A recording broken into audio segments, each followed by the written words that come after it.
எல்லோருக்கும் வணக்கம். தமிழ் எபிக் சீரீஸில் 4வது காப்பியம் வளையாபதி. இதை பற்றி தான் இந்த வீடியோவில் பார்க்க போகிறோம். தமிழ் காப்பியங்கள்லேயே கொஞ்சம் குட்டியான காப்பியம் வளையாபதி தான். பிகாஸ் இதோட முழுமையான சுவடிகள் கிடைக்கல. வெஜிடேரியனிசமை சப்போர்ட் பண்ணுறதுனாலையும் மற்ற மதங்களில் இருக்க பிரச்சனைகளை பற்றியும் சொல்கிறதுனால இது ஜைன மத காப்பியமாக இருக்கலாம்னு சொல்கிறாங்க. இது கிபி 10ஆம் நூற்றாண்டில் இயற்றப்பட்டதாக சொல்லப்படுது. சரி, கதைக்குள்ளே போகலாம். வளையாபதின்னு ஒரு வைர வணிகன் தன்னோட வணிக குலத்தை சேர்ந்த ஒரு பொண்ணையும் தாழ்த்தப்பட்ட குலத்தை சேர்ந்த ஒரு பொண்ணையும் கல்யாணம் பண்ணிக்கிறான். அவன் ஒரு கல்யாணம் பண்ணுறதுக்கே அவ்வளோ கஷ்டப்பட்டுட்டு இருக்காங்க.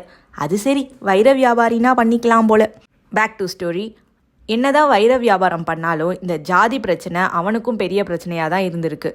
தாழ்த்தப்பட்ட குலத்தை பொண்ணை கல்யாணம் பண்ணதுனால அவனை வணிக குலத்தை விட்டு தள்ளி வச்சிடுறாங்க. அவனும் சொசைட்டி ப்ரெஷர்னால அந்த பொண்ணை ஒதுக்கி வச்சுட்டு இன்னொரு ஃபேமிலி கூட செட்டில் ஆகிடுறான். அப்புறம் எதுக்குடா கல்யாணம் பண்ண? சரி விடுங்க.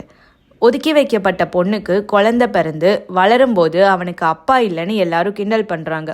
அவன் அம்மாட்ட கம்பல் பண்ணி அப்பா யாருன்னு சொல்ல வைக்கிறான்.